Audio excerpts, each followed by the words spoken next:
हाँ जी, अब जो हम अपना नया चैप्टर शुरू करने जा रहे हैं, बहुत ध्यान से समझना। इस चैप्टर का नाम है हमारा फाइनेंशियल स्टेटमेंट।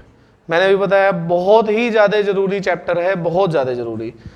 आज की क्लास के अंदर हम इतने इंपॉर्टेंट टॉपिक कवर करने वाले हैं कि अगर तुमने आज की क्लास ढंग से नहीं करी कभी भी, तो कभी भी तुम इस चैप्टर में, फाइनेंशियल स्टेटमेंट चैप्टर में कवर नहीं कर सकते, कभी भी परफेक्ट नहीं हो सकते। फाइनेंशियल स्टेटमेंट का जो बेस है ना, बेस वो हम आज कवर कर लेंगे और आज के बाद हमें दोबारा करने की जरूरत नहीं पड़ेगी अगर हम ढंग से कवर करते हैं। थोड़ी टाइम कंज्यूम होएगा, टाइम कंज्यूमिंग होगा, ये वाला थोड़ा लेक्चर लंबा चलेगा क्योंकि फाइनेंशियल स्टेटमेंट थोड़ा टाइम लगाता है शुरू में सीखने में। बट बहुत ध्यान से समझना है हमें कि क्या मैं करवाने जा रहा हूँ, क्या नहीं कराने जा रहा हूँ। क्योंकि अगर तुम ये करे बिना 12th में जाने की सोचते हो तो ऐसा नहीं हो सकता। 12th में तुम्हें सारा कुछ दोबारा करना पड़ेगा, ये तो जितना भी हम यहाँ कर रहे हैं। तो बिल्कुल फोकस करके सुनना। मैंने अभी भी एक बात बोली थी, मैं फिर बोल रहा हूँ, किसी का भी ध्यान अगर इधर उधर दिखाई दिया, बहुत गुस्सा आने वाला है मेरे को। अब की बार मैं बहुत ज्यादा गुस्सा करने वाला हूँ, कोई भी मेरे को डिस्टर्बेंस दिखाई दी तो। मैंने क्या बोला था, सबसे पहले जब हमने अपनी अकाउंटिंग शुरू करी थी तो सबसे पहले हमने करा था जर्नल एंट्रीज। जर्नल एंट्रीज से हम बनाते हैं लेजर, और लेजर से बनाते हैं हम ट्रायल बैलेंस, और अब इसके बाद ट्रायल बैलेंस से हम क्या बनाएंगे, 4th नंबर पे हम बनाएंगे फाइनेंशियल स्टेटमेंट।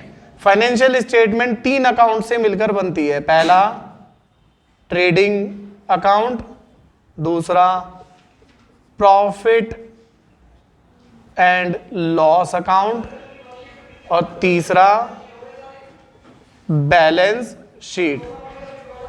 तो 3 अकाउंट से बनती है हमारी। गेट बंद करने को कह देना थोड़ा सा, बस गेट बंद कर लें सर थोड़ा सा, बस ये बोल देना, ठीक है ना। तीसरा क्या है हमारा, बैलेंस शीट। तो 3 अकाउंट से बनती है हमारी बस ये, और कुछ इसके अंदर यही मेन है हमारा। अगर ये 3 अकाउंट में कौन सी आइटम कहाँ जानी है, देखो ट्रायल बैलेंस के अंदर बहुत सारी आइटम डेबिट की हैं और बहुत सारी आइटम क्रेडिट की हैं। तो उन डेबिट क्रेडिट की आइटम्स को हमें कुछ ट्रेडिंग अकाउंट में रखनी है, कुछ प्रॉफिट एंड लॉस में, और कुछ फाइनेंशियल वो बैलेंस शीट में। तो यही हमें सीखना है कौन सी आइटम कहाँ जाती है। अगर ये हमें आ गया तो कुछ भी नहीं है फिर अकाउंट्स में, खत्म, बिल्कुल ईजी है। देखो सबसे पहले क्या बनेगा हमारा, बनेगा सबसे पहले ट्रेडिंग अकाउंट। लेकिन ट्रेडिंग अकाउंट के अंदर एक ट्विस्ट हो जाता है sir, trading and profit and loss account बनता है हमारा। मतलब ट्रेडिंग और प्रॉफिट एंड लॉस अकाउंट साथ साथ बनेंगे हमारे। सिंपल सा फॉर्मेट है। इसके नीचे हम लिखते हैं फॉर द ईयर, कुछ एंडेड लिखते हैं, कुछ एंडिंग लिखते हैं। मैं एंडिंग लिख रहा हूं, फॉर द ईयर एंडिंग 31/3/22।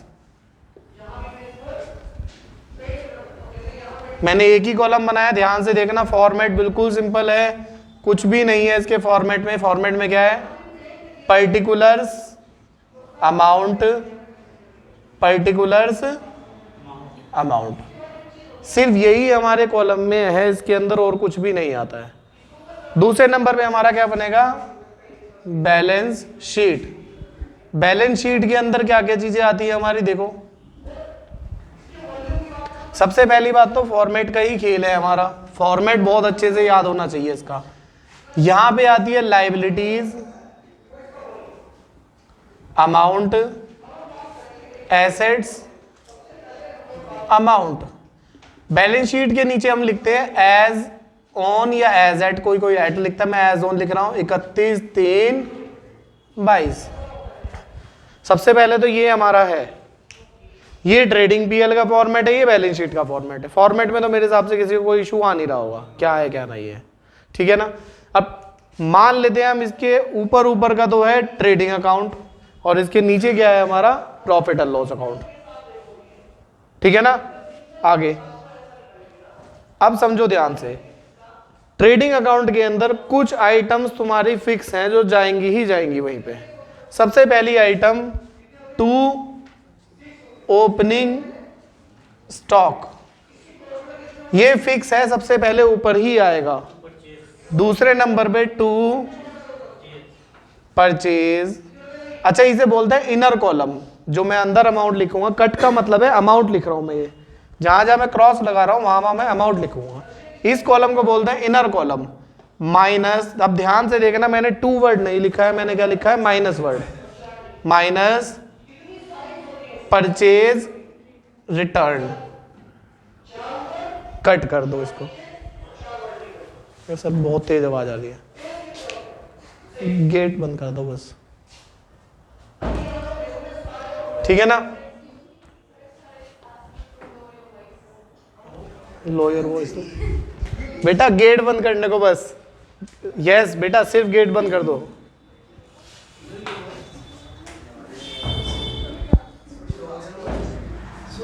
ऐसे नहीं बोलते, लोअर वॉइस, योर वॉइस नहीं, mic lower voice, your voice नहीं, mic noise. Okay listen,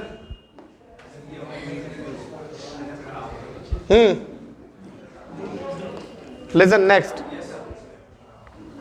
next आएगा हमारा by sales minus sales return.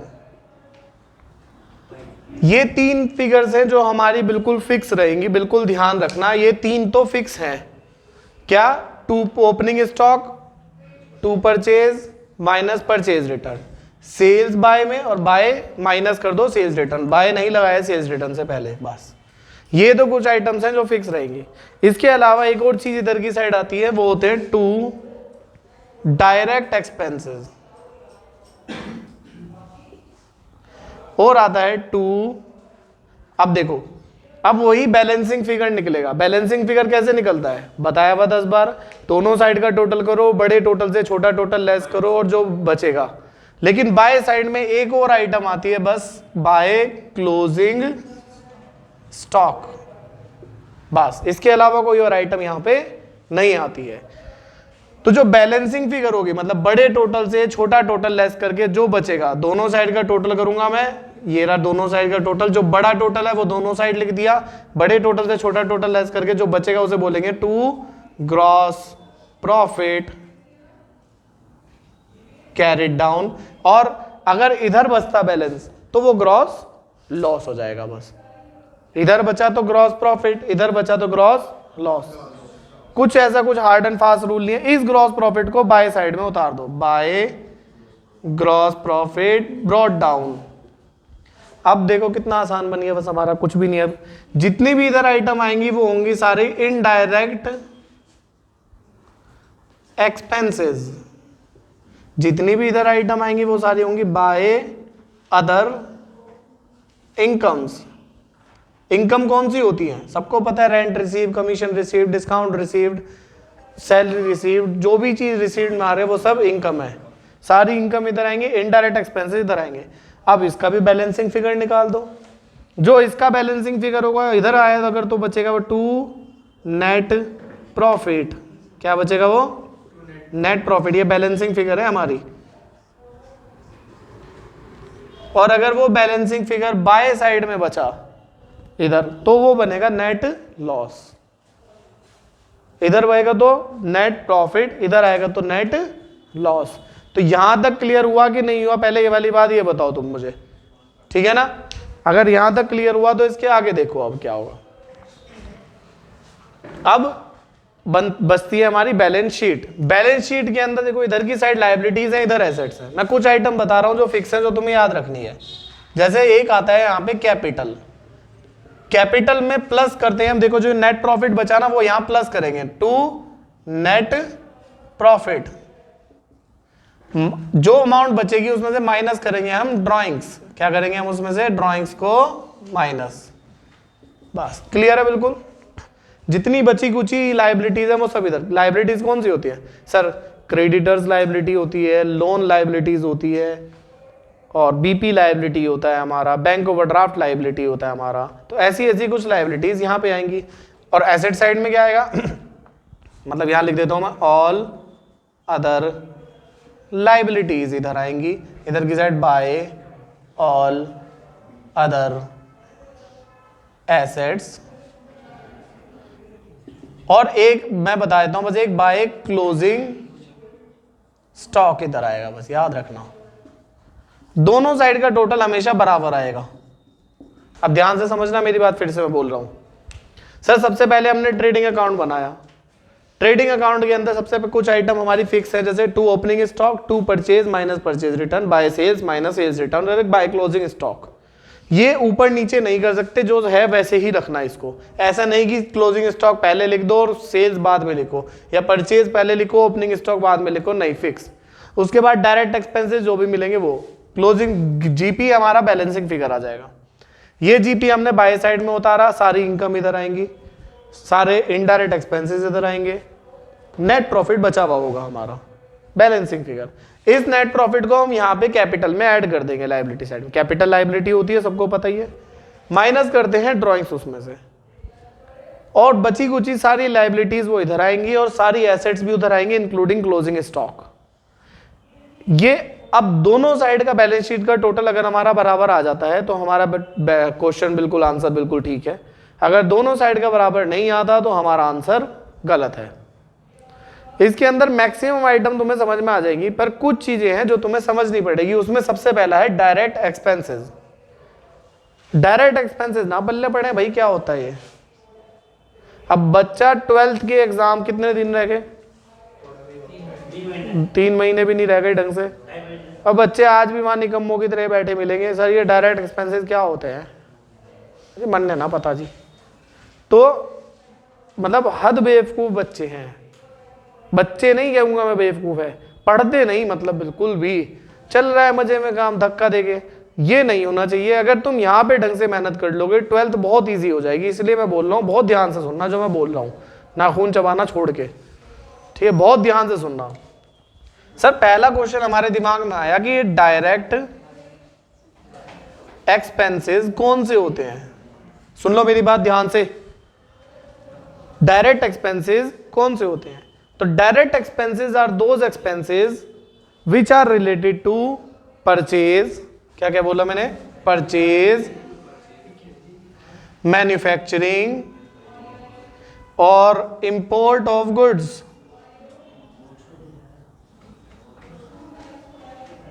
Direct expenses वो एक्सपेंसेस होते हैं जो गुड्स के परचेज, मैन्युफैक्चरिंग या इंपोर्ट करने से रिलेटेड होते हैं।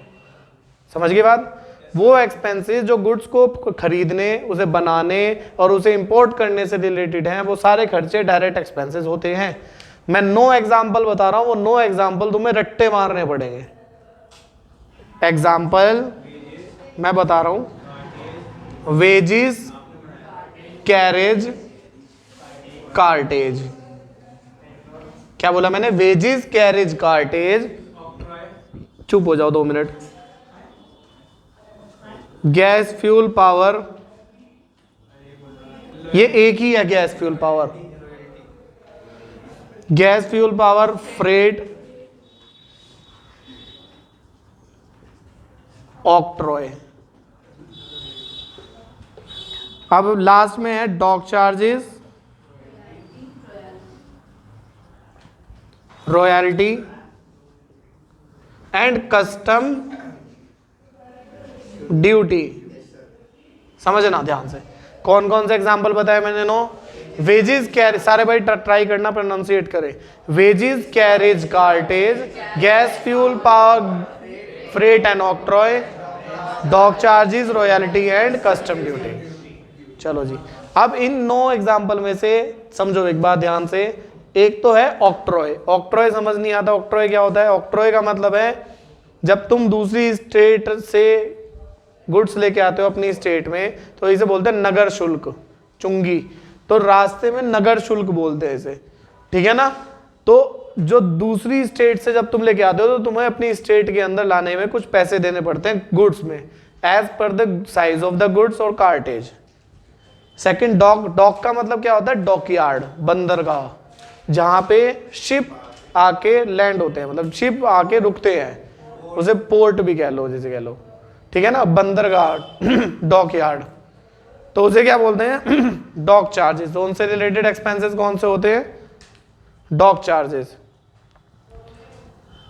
आगे इसे क्लियरिंग चार्जेस भी बोल देते हैं डॉक चार्जेस की जगह। मतलब जब शिप दूसरे देश से इंपोर्ट करके सामान लाते हो तुम, तो वहां पे कुछ डॉकयार्ड पे कुछ पैसे देने पड़ते हैं सामान छुटवाने के, उसी को बोलते हैं डॉक चार्जेस। या रॉयल्टी, रॉयलिटी क्या है, जब तुम अपनी बुक, अब मैं डिटेल में नहीं बता रहा हूँ, जैसे और एक ऑनर है इस बुक का डीके गोयल, दूसरा ऑनर के बाद डीके गोयल के बाद दूसरा कौन है भाई, बुक छापने वाला है आंचल पब्लिकेशन। तो अब आंचल पब्लिकेशन बुक बनाएगी भी, छापेगी भी, सेल भी करेगी, और बदले में डीके गोयल को कुछ पैसा देती रहेगी, उसे क्या बोलेगा वो, रॉयलिटी। मतलब एज ए रेंट दे रही है वो कुछ पैसा, कि भाई तुमने ऑनर हो, तुमने रेंट दिया है तो as a rent. Next is custom duty. Custom duty क्या होता है, कस्टम ड्यूटी का मतलब होता है जैसे इंपोर्ट ड्यूटी, इंपोर्ट ड्यूटी बोल दो जब तुम दूसरे देश से परचेज कर, या किसी भी एक्सपेंस के साथ 4 वर्ड ये वाले जुड़े हो। पहला इनवर्ड ऑन परचेज, इंपोर्ट या मैन्युफैक्चरिंग, फैक्ट्री, प्रोडक्शन। ये 4 वर्ड किसी भी एक्सपेंस के साथ जुड़े वो भी हमारा डायरेक्ट एक्सपेंसेस है। अब दोबारा सुनो, डायरेक्ट एक्सपेंसेस क्या होते हैं। Direct expenses are those expenses which are related to purchase of goods. For example wages, carriage, cartage, gas, fuel, power, freight and octroi, dock charges, royalty and custom duty। या जिस भी expense के साथ 4 word जुड़े हो, on purchase, inward, import और factory, production, manufacturing. मतलब factory में ही प्रोडक्शन हो रही है या मैन्युफैक्चरिंग हो रही है, एक ही बात है। अगर ये मिलता है तो ये सब क्या है, डायरेक्ट एक्सपेंसेस।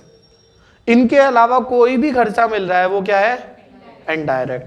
तो जो डायरेक्ट एक्सपेंस होंगे वो तो आएंगे ऊपर ट्रेडिंग अकाउंट के डेबिट में, और जो इनडायरेक्ट होंगे वो आएंगे पीएल के डेबिट में। चलो जल्दी से बताओ मेरे को, रेंट कौन सा एक्सपेंस होगा, डायरेक्ट कि इनडायरेक्ट। इनडायरेक्ट तो मैं यहां लिखूंगा टू रेंट। जल्दी से बताओ, कैरेज कौन सा एक्सपेंस होगा, डायरेक्ट कि इनडायरेक्ट, डायरेक्ट ट्रेडिंग का डेबिट। सैलरी कौन सा एक्सपेंस होगा, इनडायरेक्ट पीएल का डेबिट। बैड डेट्स कौन सा एक्सपेंस होगा, इनडायरेक्ट ट्रेड पीएल का डेबिट। इंपोर्ट ड्यूटी कौन सा एक्सपेंस होगा, डायरेक्ट ट्रेडिंग का, इंपोर्ट वर्ड आ गया ना साथ में। एक्सपोर्ट ड्यूटी कौन सा होगा, इनडायरेक्ट। इंपोर्ट नहीं बोला मैंने, एक्सपोर्ट ड्यूटी इनडायरेक्ट पीएल का डेबिट। कमीशन रिसीव्ड क्या होगा, इनडायरेक्ट इनकम, तो वो यहां आएगा पीएल का क्रेडिट। क्रेडिट की आइटम क्रेडिट में ही आएगी। कैश इन हैंड कहां पे आएगा, कैश। कैश एक एसेट होती है हमारी, cash in hand, cash at bank asset है, एसेट में, ठीक है ना। क्रेडिटर्स कहां पे आएगा, क्रेडिटर्स लायबिलिटी होता है वो, तो लायबिलिटीज में आएगा वो, ठीक है ना। चलो जल्दी से एक और एक्सपेंडिचर बताओ जल्दी से। डेप्रिसिएशन कहां आएगा, डेप्रिसिएशन कौन सा एक्सपेंसेस है वो बताओ भाई। डायरेक्ट तो हो नहीं सकता, तो बचा क्या वो, इनडायरेक्ट। जो भी चीज डायरेक्ट की डेफिनेशन में नहीं है वो सब कहां आएंगे, इनडायरेक्ट में आएंगे, ठीक है ना। क्लियर है बिल्कुल बात। चलो अभी एक तो सबसे पहला हमारा काम क्या होगा इस क्वेश्चन में सबसे पहला है भाई ये याद करना है अच्छे से। इसमें याद क्या करना है, इसमें सबसे मेन याद करने वाली चीज है डायरेक्ट एक्सपेंसेस। अगर डायरेक्ट एक्सपेंस याद हो गए तो काम वहीं पे हमारा खत्म हो गया। अगर डायरेक्ट एक्सपेंसेस याद नहीं है तो वो कभी नहीं खत्म होने। डायरेक्ट एक्सपेंसेस सबसे मेन है, तो ये तो याद करने हैं तुम्हें, रट्टे मारने हैं तुम्हें डायरेक्ट एक्सपेंसेस मतलब ये क्वेश्चन नहीं होना चाहिए सर ये कहां पे आएगा, ये कौन से एक्सपेंस है दूसरा पता होना चाहिए ओपनिंग स्टॉक कहाँ है, purchase, purchase return, sale, sales return, closing stock, ये 4 आइटम याद होनी चाहिए। उसके बाद capital plus net profit minus drawings. जल्दी से बताओ ड्राइंग्स के 3 नाम हो रहे हैं, कौन कौन से हाउस होल्ड या domestic expense, life insurance premium, income tax. तो जहां ड्राइंग्स हैं वो साथ साथ उसके तीनों नाम वाली चीजें भी वहीं पे आएंगी। मतलब ये मैंने कुछ अभी बताया है एक हल्का सा बेस, ये अभी क्लियर नहीं होने का। ये क्लियर पता है कब होगा, जब हम इसका न्यूमेरिकल करेंगे। अभी तो हम यहीं तक रखते हैं, इसको घर से याद करके आना, न्यूमेरिकल हम कल करेंगे।